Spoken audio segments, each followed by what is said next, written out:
Ok, et bonjour à ceux qu'on n'a pas encore vus et bonjour à ceux qu'on voit. Du coup, 36-15 OKR, c'est toujours notre petit rendez-vous mensuel où on parle d'OKR avec un invité, de la façon dont ils s'y sont pris, pourquoi ils sont lancés, qu'est-ce que ça leur apporte, qu'est-ce qui est compliqué, de quoi ils servent. Voilà, on va essayer d'éclairer un peu l'expertise de Vincent et de Ficha. Donc, Ficha, c'est une entreprise qui œuvre dans le tri sélectif des déchets via l'IA. Peut-être avant qu'on commence, Vincent, tu veux nous dire, nous faire un peu le topo pour qu'on se représente bien, voilà, l'environnement Ficha, depuis combien de temps vous existez, combien vous avez de collaborateurs, voilà, un peu votre business, vos enjeux, qu'on se fasse une vue, un topo un peu global. Ouais, pas de souci. Et puis, content de pouvoir échanger là sur les OKR. Pour ma part, je suis Vincent Hippo, je suis un des cofondateurs de Ficha et on charge de la partie plutôt commerciale et forcément un peu chef d'orchestre de l'équipe de 25 personnes aujourd'hui. On a, nous, finalisé une levée de fonds début d'année et on aide les collectivités et les opérateurs déchets à améliorer leur performance de tri et donc réduire notamment les erreurs de tri, qui sont un vrai fléau, en proposant une solution qui s'installe dans les camions de collecte et qui, comme le disait Chloé, à travers du traitement d'image, va permettre d'analyser les erreurs de tri de chaque bac collecté pour ensuite restituer la donnée et accompagner les collectivités dans la mise en place d'actions ciblées pour réduire le coût des erreurs de tri. On a la chance d'avoir une belle croissance ces derniers temps et d'avoir un peu changé d'échelle en passant de 10 personnes à 25 personnes en 6 mois. Sur les OKR, est-ce que tu veux que j'enchaîne, Chloé, un peu ce qui nous a Ouais, amené bah au... peut-être. Ouais, les OKR, peut-être quand est-ce que vous les avez mis en place et c'était quoi Ouais, l'objectif au départ? ouais. Bah, c'était à l'issue de notre première levée de fonds, je pense il y a 2 ans, où on avait commencé à se dire ce serait bien d'aligner les équipes sur des objectifs un peu communs et une direction commune. Parce que plus les équipes grandissent, bah, plus on a des intérêts qui peuvent être divergents et c'est dur d'assurer un peu une cohérence globale. Et on avait vu bah, forcément tous les articles des Américains, des Google, etc. Sur la méthode OKR. Ils nous avaient un peu mis la puce à l'oreille. Et puis ensuite, on est à Paris Senco. Je sais pas si ça parle à tout le monde, mais on est à Paris Senco et Chloé et Nathalie avaient fait une intervention sur les OKR et on avait commencé de là à implémenter des choses. euh, on avait commencé quoi. Je pense que c'était le plus important de commencer la démarche et ensuite ça s'est structuré au fur et à mesure, notamment avec un accompagnement plus poussé de votre côté pour aujourd'hui être autonome sur ces OKR avec une méthode voilà, qui permet encore une fois d'aligner les différentes équipes, non loin d'être parfaite, mais voilà, bien mieux qu'avant. Qu'est-ce que vous avez trouvé facile dans le démarrage, peut-être? Surtout que vous avez commencé voilà, plutôt de votre côté. Qu'est-ce qui a été facile et qu'est-ce qui a été plus dur ou c'est quoi les problèmes que vous avez rapidement rencontrés? Alors, ce qui a été facile, c'est enfin, de définir un peu les grands objectifs, parce que bah, quand on est une boîte, une jeune boîte, forcément, il y a un OKR qui était le chiffre d'affaires sur lequel on voulait actionner beaucoup de choses. On est parti sur des choses très simples comme ça, c'est-à-dire voilà, du chiffre d'affaires, un nombre de déploiements euh, sur la tech, on avait, je me rappelle plus exactement ce qu'on avait mis sur la tech, mais voilà, des chiffres qu'on pouvait facilement mesurer pour commencer la démarche. Au début, tous les 3 mois, on faisait des reviews. Ce qui était plus dur, c'était de le diffuser dans les équipes et puis que tout le monde travaille de manière un peu transversale sur les différents objectifs, ce qui nous plaisait beaucoup dans cette méthode.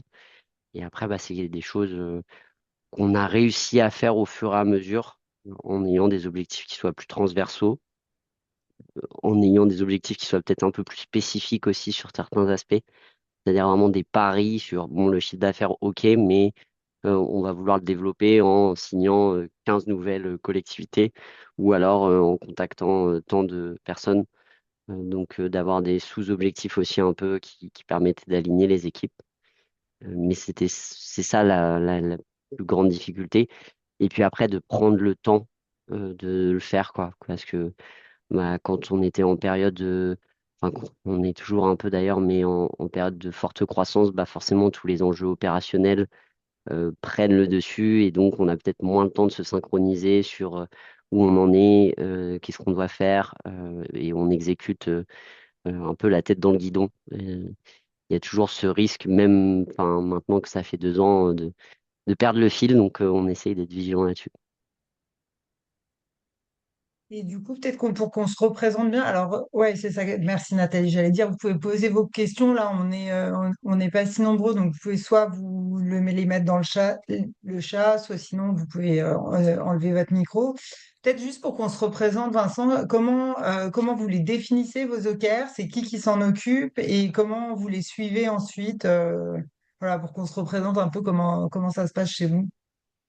Ouais, bah nous on a un groupe des managers et manageuses donc qu'on appelle les commanders et donc c'est avec ces personnes on se met autour de la table, on essaye de se dire ok c'est quoi les choses sur lesquelles on a vraiment envie et besoin de progresser et qui est vraiment essentiel pour nous.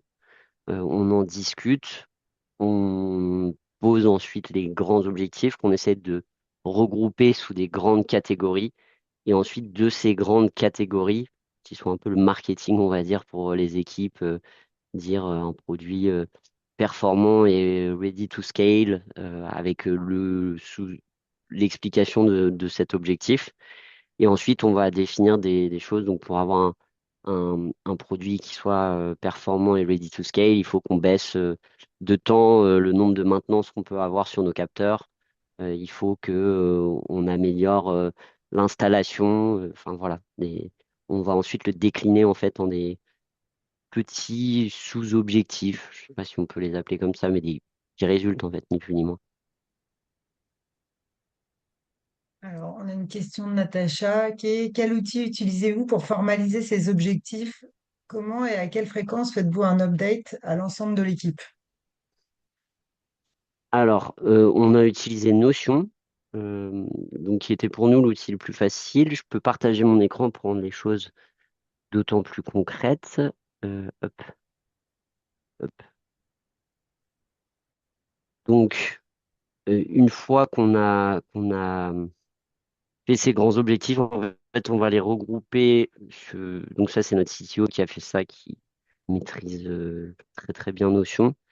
Et on va ensuite avoir donc notre grand objectif avec nos KR qui vont être regroupés, qui sont des KR aussi bien tech, donc avec des optimisations de l'IA, que des KR qui vont être d'ordre de chiffre d'affaires, signer 300 000 euros de revenus by January. Donc là, on est en train de faire évoluer. On avait une team meeting tous les matins, mais on trouvait qu'elle apportait peu de valeur. Maintenant, les lundis matins, on va essayer de faire une courte présentation aussi des avancées des KR, vraiment en 2, 3 minutes par grands objectifs pour voilà, parler des avancées. On a aussi des KR check-in. Donc ça, c'est toutes les 2 semaines. On a un temps avec les équipes spécifiques qui travaillent sur les KR pour échanger, dire où on en est, éventuellement les difficultés qui sont rencontrées, mais surtout faire un point d'avancement, parler des éventuels blocages.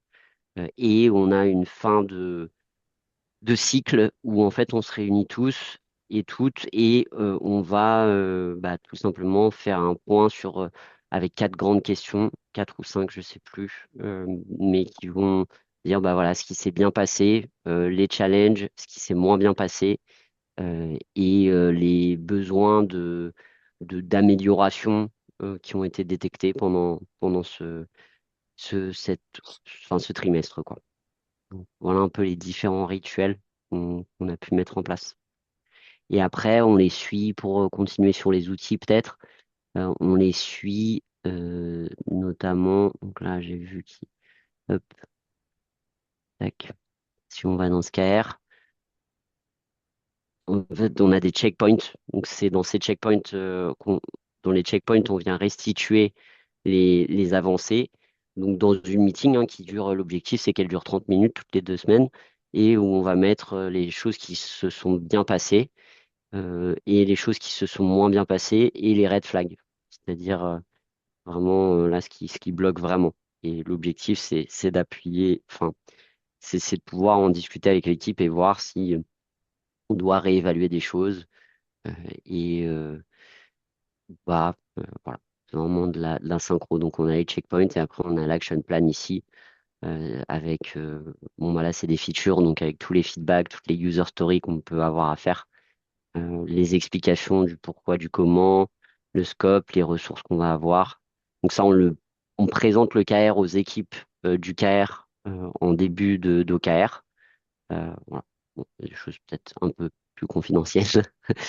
Euh, mais voilà un peu Ouais, comment en ça gros, vous avez s'organise. un peu une fiche d'identité pour chaque key result, pour Hmm, raconter pourquoi vous y allez, comment, enfin, pour engager aussi les contributeurs autour de cette ambition. c'est ça. Ok, Et Notion, ça merci. fonctionne bien pour ça, ouais.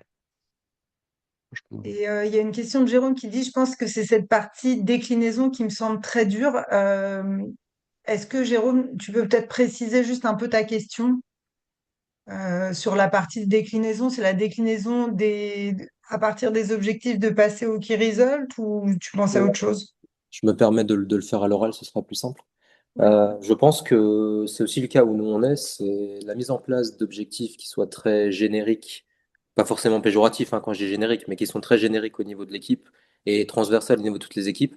Ça me semble effectivement pas insurmontable.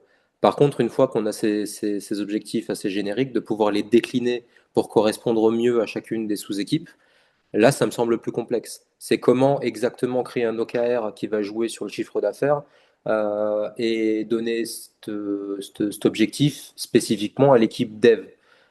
Comment faire ce lien-là entre ça? Parce que les devs vont pas améliorer le chiffre d'affaires. Ils vont permettre que l'app marche mieux, faire moins de bugs, développer des choses plus vite ou des features qui fonctionnent bien. Mais comment faire ce lien entre l'équipe dev et la produit plus de features ce mois-ci avec on a fait plus de CA? Alors, nous, on cherche pas forcément à les coupler là où on va. Il y a de la mise en commun, donc ça, par contre, on va avoir envie d'apporter de la visibilité sur l'augmentation du chiffre d'affaires aux équipes dev. Mais effectivement, on s'est posé cette question et en fait, ça sert, selon nous, à rien de forcer le truc. Par contre, on veut apporter de la visibilité aux devs sur comment évolue le chiffre d'affaires les bloqueurs. Des fois, ça peut être une fonctionnalité, mais effectivement, on ne va pas relier une feature qui a été développée à l'augmentation du chiffre d'affaires. Par contre, sur les objectifs transversaux, pour apporter un peu de visibilité, nous, on a des capteurs. Forcément, le travail des opérations sur la maintenance va être en lien avec le travail de l'équipe hardware. Et donc là, par contre, on va avoir des objectifs transversaux pour que les opérations et le hardware, voire l'IT, travaillent ensemble, voire l'IA d'ailleurs, travaillent ensemble sur l'amélioration du capteur par rapport aux maintenances qui ont été détectées par les opérations. Et là, pour le coup, on a de la transversalité. Mais effectivement, il y a des sujets où ça va être impossible de créer cette transversalité, enfin, selon moi. Ok, Jérôme dit très clair, on est d'accord. C'est sûr qu'en général, il y a, enfin voilà, en fait, on encourage la transversalité à travers des key results qui soient communs à plusieurs équipes, mais il y a souvent des spécificités, des majeurs, et voilà, quand il n'y a pas de lien, il n'y a pas de lien, mais au moins ça permet à tout le monde d'avoir une vue globale et sous la même copie, de rassembler l'ensemble des objectifs des différentes équipes. Euh, En termes enfin, du coup, est-ce que peux nous parler, Vincent, un peu de la façon dont, voilà, tu nous as montré les plans d'action concrètement. Comment est-ce que vous menez chaque key result? Vous identifiez des leads? Est-ce qu'ils ont un peu leur vie propre? Comment ça se passe une fois que vous les avez définis? Comment est-ce que vous les animez séparément? Parce que finalement, ça concerne les différentes équipes et comment peut-être aussi, ce qui est intéressant, c'est comment ça s'emboîte ou pas avec les réunions d'équipe de chaque pôle, en fait. Ouais. Alors, on n'a pas une vision de pôle pour le suivi, en tout cas, des OKR. On a plus une vision d'équipe qui ont les mains sur un OKR en particulier. Donc ça peut être plusieurs pôles, mais et d'ailleurs dans un pôle, on peut avoir des gens qui n'ont pas leurs mains sur l'OKR. Donc sur le suivi du quotidien, voilà, c'est vraiment encore une fois ces check-in qui vont permettre de suivre les avancées et de mutualiser. Euh, et ensuite, là, c'est un travail qu'on doit encore faire vraiment sur toute l'équipe, être capable d'apporter de la visibilité parce qu'on fait un check-in avec les différents responsables de chaque OKR aussi. Euh, mais du coup, le reste des équipes est pas forcément en lien. Donc, c'est un peu les commanders là où chacune va présenter son OKR. Et donc là, la troisième, voilà, le troisième niveau, ce serait vraiment d'avoir une présentation à toutes les équipes. Chose qui est assez compliquée quand on a des rituels d'équipe, parce qu'il y a des gens et c'est peut-être ça aussi, Jérôme, où on va se rejoindre, mais qui sont pas forcément en lien avec des OKR même, parce que on n'allait pas créer des OKR pour des OKR, mais par contre, on a besoin de leur apporter de la visibilité. Là, on va commencer à le faire sur la team meeting du lundi. Encore une fois, essayer de faire une courte présentation à toute l'équipe de comment on avance. Et aussi, ça, on l'a pas fait, mais il va falloir qu'on trouve le format pour le faire. Je pense que c'était juste une question de bande passante, mais de présenter tous les OKR en début de cycle à l'équipe globale. Mais ça peut paraître, effectivement, ça peut paraître la base, mais c'est vrai qu'on on l'a pas encore implémenté, quoi. Du coup, vous avez eu des demandes en ce sens ou pas vraiment ou encore? Est-ce que c'est une demande des équipes, dire ouais, on a entendu parler des OKR, pourquoi on n'est pas exposé, pourquoi on n'est pas impliqué? Bah, la demande des équipes, et en vrai, ce que nous, on a envie de faire aussi, c'est vraiment une transparence radicale au sein de toutes les équipes. Donc, les OKR sont un bon outil pour faire ça. Après, on n'a pas forcément encore présenté de manière officielle la démarche des OKR, euh, mais ça ira avec la présentation des OKR en intro de comment ça se met en place, pourquoi. Mais voilà, c'est plus une demande de transparence et en vrai une volonté aussi de notre part d'apporter une vraie transparence à toute l'équipe. Euh, ouais, vraiment, il y a les OKR dans Ficha. Ouais, je pense que c'est plus ça la demande des équipes. Moi, j'avais une question aussi. Enfin, il y a un truc qui, je pense, peut être intéressant pour les gens qui sont là, parce que c'est quand même ce qu'on voit souvent. En fait, avant, vous aviez un système, enfin, vous avez, quand on a bossé ensemble, là, vous avez changé un peu ce qu'on appelle l'architecture des OKR. Avant, vous aviez des OKR par équipe, et là, vous aviez des OKR transverses. Qu'est-ce que ça a changé pour vous, en termes de fonctionnement? Enfin, Bah, ce qui a changé, c'est donc déjà, on n'avait pas de check-in trop à l'époque. Là, le fait d'avoir des choses transversales, parce qu'on en parlait un peu vu qu'on était dans l'équipe et qu'on travaille quand même ensemble par département, on en parlait de temps en temps, on en est où de l'OKR, mais on n'avait pas de rituel bien défini, mais vu que là maintenant c'est des équipes transverses qui travaillent pas forcément au quotidien ensemble, et bah ça nous a forcé, mais pour le mieux, à créer des temps qui sont ces fameux check-in. Honnêtement, ces check-in ont changé beaucoup de choses, j'avoue, pour nous, parce que sinon, on avait tendance à se dire, ouais, on va faire ça, et à se revoir 3 mois après. Même certaines n'avaient même pas pu suivre. Donc là, vraiment, les check-in, et je dis ça, mais par exemple, moi, j'ai pas encore mis mes check-in là. Je commence la semaine prochaine, alors que le cycle, il est lancé. Donc même, enfin, je trouve qu'on se fait vraiment super aspirer par, euh, par le quotidien. Mais voilà, ces check-in ont changé et ont permis d'avoir ces échanges transverses. Mais je pense que c'était vraiment une volonté de toute l'équipe aussi, de se dire on rate un truc parce que l'objectif des OKR, c'est de pouvoir rassembler les gens autour d'un objectif commun et qui peuvent être des compétences transverses.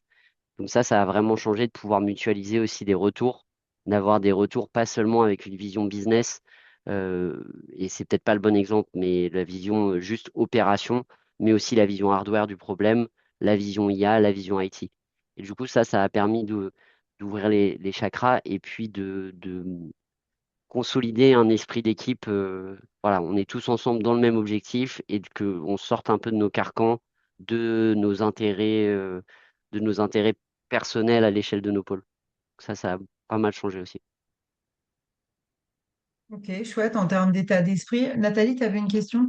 Oui, j'en avais plusieurs. Tu as parlé de cycle. Est-ce que tu peux partager sur bah, comment vous avez découpé l'année, combien de cycles vous avez sur l'année, comment voilà, quels sont les choix? Est-ce que ça a changé depuis le début? Toute cette question qu'on se pose souvent.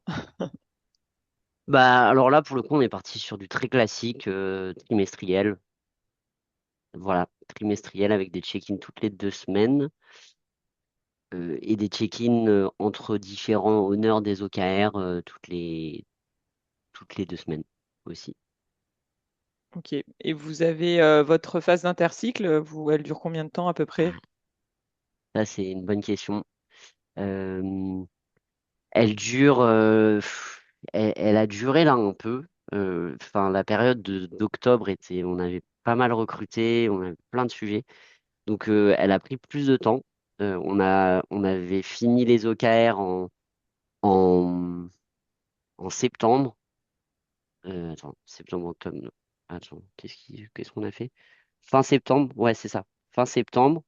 Et pour octobre, novembre, décembre, donc on devait relancer. Et au final, on a relancé début novembre. Et on a un échange à l'intercycle, mais que je pense d'ailleurs qu'on va diviser en deux, parce qu'on le trouvait trop dense de faire un point sur le cycle d'avant et d'enchaîner avec les enjeux du cycle d'après. Honnêtement, on va le diviser en deux, mais dans l'idéal, l'intercycle, on aimerait qu'il prenne une semaine, quoi. Une semaine max pour que ce soit qu'on reparte de l'avant et qu'on décale pas à chaque fois les cycles. Mais là, bah, par exemple, on a beau avoir essayé, on a décalé d'1 mois, du coup notre cycle maintenant est de jusqu'à fin janvier. Donc, si je Ok. traduis, en fait, vous trouvez que les conversations, elles étaient limite trop riches ou en tout cas trop denses. C'est quand vous faisiez Ouais. votre bilan là, de fin de cycle. Donc, Mm, vous avez décidé de mettre une étape intermédiaire pour vous dire les choses mm. à mi-parcours. Sur les prochaines, ouais. Sur les prochaines, puis que chacun puisse retourner dans son coin pour faire sa réflexion. On a un tableau, enfin ça c'était vraiment pas mal aussi. Donc en physique, on avait un tableau, mais on digitalise aussi le tout avec Whimsical, qui est un espèce de Miro, quoi. Et en fait, ça permet à tout le monde de réfléchir et puis de se remettre autour de la table avec ces réflexions, de peut-être pas être influencé par certaines voix qui portent plus aussi. Euh, Parce qu'en toute transparence, on s'est rendu compte que, par exemple, quand je présentais les grands objectifs, bah, ça pouvait avoir tendance à influencer des gens. Donc, éviter ça. Donc, se laisser vraiment un temps où tout le monde revient avec des objectifs qui sont propres à lui ou elle pour renchaîner du bon pas. Et puis, quand on fait une session, là, les intercycles, c'était quand même 4 heures de présentation de ce qui n'a pas fonctionné, de définition du prochain cycle et de quels vont être les KR. Donc, à la fin des 4 heures, autant vous dire que enfin, c'est un peu dommage parce qu'on met beaucoup d'efforts et en fait, les OKR du cycle d'après, on les définit, on est fatigué, on a tous un peu pas envie d'arrêter, mais on est beaucoup moins frais qu'au début. Donc, on a pris ce parti de diviser un peu la fin du cycle et le début du nouveau cycle, quoi. Ok, et c'est intéressant ce que tu racontes là aussi sur le, parce que ça, il y a plusieurs écoles là-dessus, mais sur le un peu, bah, moi j'appelle ça un peu le biais d'autorité ou le biais d'ancrage là. C'est quand c'est le boss qui parle ou quand c'est le premier qui parle, bah, du coup ça bride un peu, enfin ça peut brider ou ça limite la participation, voilà, de l'équipe sur la définition des collaborateurs. Donc vous passez par une phase ça, de réflexion individuelle et après de partage pour être sûr qu'on on aspire les idées de tout le monde. Ouais. Et d'ailleurs, pour éviter ce biais, à la fin de l'OKR, donc dans le dernier check-in, en gros, il y a une première review de OK, qu'est-ce qui a fonctionné, qu'est-ce qui n'a pas fonctionné. En fait, c'est le même framework, là, les quatre questions qu'on fait avec les équipes du KR et que le honneur du KR va faire remonter pour avoir une synthèse de ça. Et donc déjà arriver avec des voilà où on en est, voilà ce qui n'a pas fonctionné, qu'on puisse être en réflexion sur les objectifs d'après, quoi. Oui, bah, du coup, c'est une façon pour vous de faire remonter voilà, les avis du terrain de ceux qui ont mis les mains dans le cambouis et de Exactement. voir si c'est quoi leur Mm. perspective sur le Et prochain ça, c'est cycle. trop cool, honnêtement, c'est hyper participatif. Et du coup, ça permet d'impliquer vraiment les équipes dans l'intérêt de l'entreprise, quoi. Et ouais, ça a vraiment changé le truc d'intégrer les équipes. Merci. Est-ce qu'il y a des questions Alors, Donia, bonjour, merci pour le témoignage. Vous mettez une limite de KR par objectif. J'ai l'impression que quand les équipes ne s'approprient pas le KR, c'est dû au fait que les KR ont été imposés et qu'ils ne reflètent pas la réalité de la production de l'équipe. Mais voyez-vous autre chose? Vous voyez autre chose? Alors, sur la limite de KR, d'objectifs, on en a trois. De KR, on essaye de pas en avoir plus de trois par équipe. Euh, donc, c'est la limite. C'est la limite. Et après, effectivement, bah, il y a moins de suivi et moins enfin, moins de suivi des équipes quand les OKR, on arrive, on dit, bah voilà, les grands OKR et qu'il n'y a pas de check-in et que, en fait, on suit juste une courbe, par exemple, sur le chiffre d'affaires. Euh, et en fait, on perd de la valeur parce que, en plus, bah, les équipes qui travaillent sur le business, typiquement, les check-in, c'est un bon moyen d'avoir aussi les retours, de dire, ah bah là, quand on fait du call, on se rend compte qu'on a tel retour. En fait, c'est vraiment au-delà, si on sort de l'OKR, de synchro des équipes, c'est un bon prétexte, ou si on peut dire, enfin, un bon framework de remonter des différents enjeux des équipes, et ça, effectivement, les implique d'autant plus quand, sur le chiffre d'affaires, ça a été aussi bien défini par des SDR que le responsable commercial et que moi qui joue le rôle du directeur commercial, quoi. Et peut-être pour compléter ta réponse, Vincent, moi, ce que je dirais aussi à Donia, alors oui, les CARE, si c'est les équipes, si elles se l'approprient pas, c'est parce que effectivement, ça peut être parce qu'elles n'ont pas été impliquées dans la définition ou qu'à un moment, elles n'ont pas été entendues, ou c'est parce que, en fait, les CARE jouent pas, entre guillemets, leur rôle de priorisation et qu'il y a une roadmap, projet ou produit qui avance, peu importe lesquels. Donc les deux avancent en parallèle et les deux sont importants et que du coup, il n'y a pas une repriorisation de la roadmap en fonction des KR et que bah, du coup, les équipes, elles savent plus, enfin, elles ont deux sons de cloche et que pour elles, ça fait juste deux fois plus de boulot. Enfin, voilà, je sais pas si ce serait ma réponse. Voilà, merci. Euh, Adèle, donc merci pour ce retour. Est-ce que la mise en place des OKR facilite la relation avec vos partenaires financiers, notamment les Invest, VC, voilà. Et si oui, de quelle façon? Honnêtement, pas trop. Pas trop, parce qu'avec nos invests, on avait déjà un format un peu défini, donc ça va aider à faire remonter la donnée, on peut dire. Mais on va pas leur dire, bah voilà, sur notre OKR, on va leur dire, oui, on a fait tant de chiffres d'affaires, tant d'ARR, etc. Euh, mais sur des OKR, par exemple, je sais pas, la réduction de la maintenance, pas forcément un truc dont on va discuter avec eux, euh, parce qu'il y a des trucs un peu plus macro.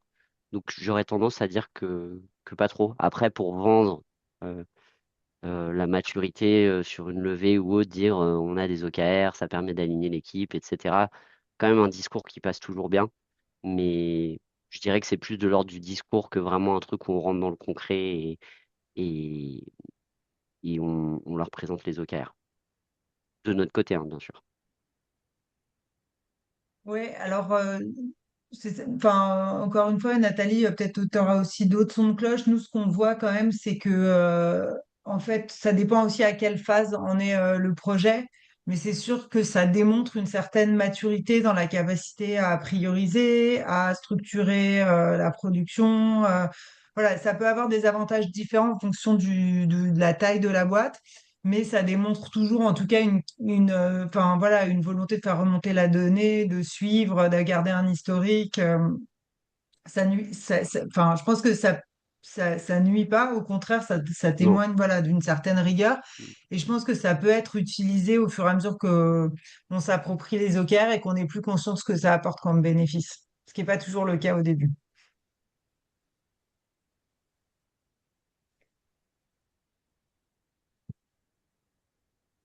Nathalie, tu avais une question sur la Ouais, performance? j'avais une question parce que c'est une question qu'on nous pose souvent et c'est vrai qu'il y a autant d'entreprises que de façons d'y répondre.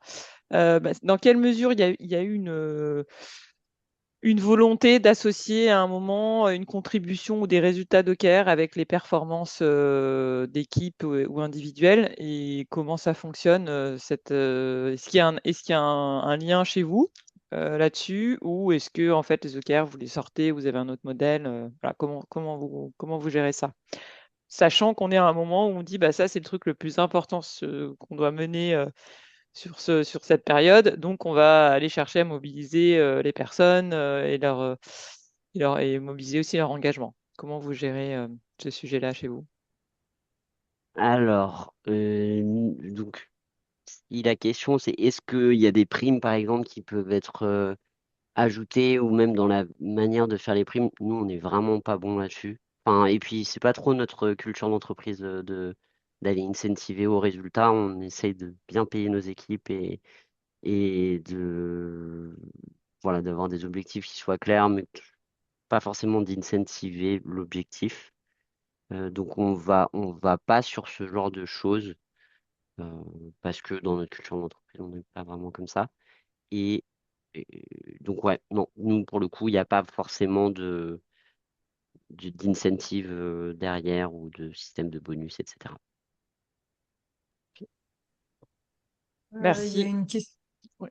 Il y a une question de Jérôme qui demande qu'est-ce que tu proposes comme OKR, KR technique pour l'équipe produit et surtout pour l'équipe engineering. Voilà, on a la problématique de notre côté, c'est de trouver des OKR techniques qui soient utiles et qui ne créent pas de biais.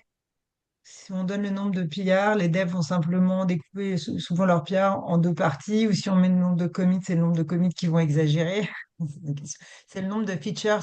Si c'est le nombre de features, ça va pousser l'équipe produit à créer des mini features pour en avoir plein au détriment de grosses features. Et Ouais, c'est c'est marrant, répandu.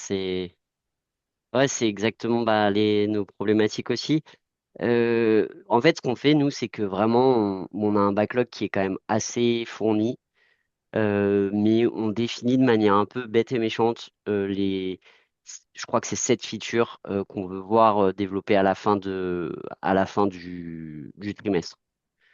Donc, je suis pas sûr que ce soit optimal, mais au moins c'est ce qu'on voulait pas que les OKR, t'en parlais tout à l'heure, Chloé, qu'il y ait une roadmap, il y ait les OKR et que les deux avancent en parallèle et que même l'un prenne le dessus sur l'autre. Donc, on a essayé de les rejoindre au maximum et de se dire quoi qu'il arrive, on veut que ce trimestre, on ait ces features-là qui soient développées et on fait un suivi de ces features avec notre CTO qui est le honneur de ce KR qui est voilà, bah, sur telle feature, qui fait une roadmap en fait et on la suit.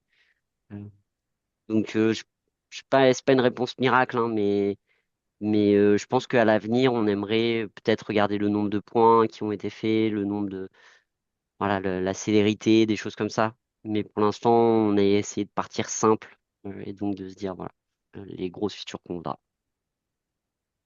Bah, moi, si je peux compléter, en fait, c'est une bonne question et c'est pas toujours évident. Donc, ça dépend un peu à quelle maille, en fait, tu vas définir tes OKR. Et ça dépend aussi de donc, ton architecture et si tu as des OKR par équipe, ce qui est plus le cas là chez Chefs, qui sont des OKR transverses. Mais néanmoins, voilà, se pose la question de est-ce qu'on mesure, enfin, on fait ça, on fait un KR projet qui va nous permettre qui va nous permettre de mesurer l'avancement des tâches.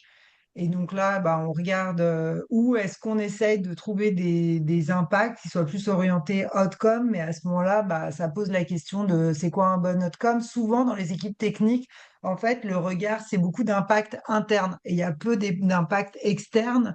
En fait, ils vont penser impact donc sur en fait, c'est très output, quoi. C'est très orienté sur nous, qu'est-ce qu'on livre, et peu sur bah, la valeur ou l'impact qu'on va créer. Et dès qu'on fait ça, bah, finalement, on se rend compte qu'on arrive à faire des liens entre, euh, enfin, on sort de l'équipe technique à proprement parler et qu'on va faire des liens avec d'autres équipes. Et c'est ça qui est intéressant. Et du coup, bah, c'est pas mal d'avoir un mélange dans les équipes. Enfin, si vous êtes surtout si voilà, dès qu'on dépasse 70 personnes, ça commence à être important d'avoir des KR par équipe, mais on peut avoir une architecture d'OKR qui soit mixte avec des OKR qui soient très internes et qui soient très tournés sur les impacts enfin, sur le développement de features ou des trucs qui sont plus, voilà, on va dire linéaires, et des OKR qui invitent voilà, à la collaboration et qui sont plus tournés bah, soit vers les clients internes, soit vers l'utilisateur final, mais qui soient moins réducteurs par rapport voilà, au périmètre stricto sensus de l'équipe. Je sais pas si je suis claire. Et après, la manipulation des chiffres, bah, ça c'est... Enfin, manipulation. En tout cas, que les gens essayent toujours de faire bouger la mesure pour que ça leur serve. Euh, voilà, c'est un classique et d'expliquer enfin que c'est un défi collectif, pourquoi on fait ça, pourquoi c'est important, et en parallèle de cultiver un peu le droit à l'erreur pour pas que les gens se sentent coupables, ou en tout cas ils essayent de faire bouger artificiellement la mesure juste pour avoir l'impression qu'ils ont bien fait leur boulot alors que par ailleurs ils l'ont probablement déjà bien fait. C'est super important. On a le temps pour une ou deux dernières questions. Est-ce qu'il y en a, enfin, il y en a qui veulent partager, poser des questions? Ouais, moi je connais pas la maturité de l'auditoire aujourd'hui sur le sujet, mais ce serait intéressant, Vincent, si tu pouvais partager bah, tes conseils, un peu tes conseils de voilà ce que au début comment on s'y est pris et si on voilà si on devait recommencer, où est-ce que vous gagneriez du temps, un peu les erreurs à éviter ou les trucs où vous dites bon bah ça on a vite fait différemment parce que ça marchait pas. Est-ce que tu peux penser à quelques éléments comme ça que vous avez Ouais. radicalement fait bouger? Ce que je dirais, c'est de se forcer, en fait. C'est vraiment de se forcer à aller dans la démarche, la continuer. Euh, je pense que c'est ça qui a fait on est encore sur ces sujets, on s'est amélioré. Enfin, la marge de progression, elle est assez constante parce que je trouve que voilà, les OKR sont des choses pas, qui peuvent paraître parfois pas très palpables et où la théorie semble claire, mais derrière, dans la pratique, comment ça se met en place dans une équipe qui évolue, avec voilà, des contextes qui évoluent, mais toujours essayer de motiver les équipes pour qu'elles puissent comprendre l'importance aussi. Et nous, bah, je dis pas que tout le monde a compris, mais par exemple, notre CTO, il s'est vachement approprié le sujet. Et aujourd'hui, il est super moteur et ça aide d'avoir un peu des alliés aussi. Donc moi, j'ai vendu le truc à la base et ensuite, les équipes se le sont appropriées. Donc ça, c'est un truc qui a bien fonctionné. Je dirais dès le début, mettre des rituels aussi, définir des rituels de suivi pour éviter que ça se casse la figure en plein cycle parce qu'on a des choses opérationnelles à gérer, on a des urgences qu'on n'avait pas prévues, on a, enfin voilà, plein d'événements qui peuvent se passer dans le quotidien d'une entreprise. Donc ça, on l'aurait fait plus en amont. Et puis en vrai, sans vouloir faire de pub, hein, je pense que l'accompagnement nous a vachement aidé et les fins de cycle aussi. Les fins de cycle, structurer les fins de cycle, ça c'est un truc qu'on faisait pas avec ces quatre questions-là. Qu'est-ce qui a bien fonctionné, qu'est-ce qui n'a pas fonctionné et les enjeux les points de blocage à venir. Ça nous a vachement aidé à avoir un framework qu'on peut réutiliser d'OKR en OKR et de pouvoir avancer avec une vraie méthodologie, quoi. Et de passer au concept un peu, il faut des grands objectifs, on est les plus beaux, on est les plus forts, on a des fins de cycle, on a des check-in, et ça, ce starter pack, quoi, des rituels, Je pense que c'est un truc qu'on aurait dû faire avant, euh, clairement. Ok, donc le côté rigueur et cadence, quoi. Ouais, c'est ça. C'est ça. Et persévérance aussi, parce que, enfin, Persévérance, alors, hein, fou. Ouais. évidemment, le côté accompagnement, ça, on va jamais dire le contraire, mais je pense que la persévérance, il y a personne qui. Enfin, je pense que c'est voilà, c'est une démarche un peu perpétuelle, c'est-à-dire qu'il y a un moment, on galère, après on y arrive, et puis c'est tout à fait possible qu'à un moment il peut y rebouger des choses, faire des piqûres de rappel. Donc, enfin, nous, ce qu'on voit, c'est que les équipes qui y arrivent le mieux, c'est aussi celles qui se dit qu'elles peuvent gagner des bénéfices à chaque étape, mais qui se reposent jamais non, enfin voilà, qui cherchent tout le temps à faire des petites optimisations, former les gens, faire de la pub, ramener, enfin voilà, publiciser les OKR en début de cycle. Enfin, il y a toujours des petits réglages à Mm. faire. On a une question de Jérôme qui dit, est-ce que les entretiens annuels individuels, enfin pour les entretiens annuels individuels, vous utilisez ces OKR ou des CAR ou des déclinaisons pour avoir des conversations individuelles? Non, non, non, non. Pas vraiment. Pas vraiment, pas vraiment. Euh, ouais, un peu sur la même question que Nathalie sur La performance. le lien avec la performance individuelle. C'est vrai qu'on le fait pas. Euh, ouais, on le fait pas. Bah, après, voilà, si je peux apporter un autre éclairage, je pense que, enfin, c'est à manipuler avec précaution, sachant que, alors déjà, quand on est sur des cycles, il y a des gens qui font des cycles, enfin, qui mettent des OKR stratégiques annuels et d'autres, et vous, vous êtes juste sur des OKR tactiques que vous renouvelez trimestre après trimestre. Donc, c'est dur aussi de définir des objectifs individuels à partir de là, sachant que ça bouge tout le temps. Et c'est vraiment, enfin, les OKR, c'est juste une petite partie souvent de la performance globale des individus parce qu'il se passe plein de choses à côté, à la fois de façon qualitative, de façon au niveau des interactions. Voilà, donc nous, notre conseil, c'est vraiment si les OKR sont inclus dans la performance individuelle, enfin, déjà, on recommence plus que ça soit de la performance collective que individuelle, parce que les OKR, c'est toujours voilà, une histoire collective et de faire un peu attention, enfin de considérer d'autres paramètres parce que les OKR, c'est juste une partie de l'activité de la boîte.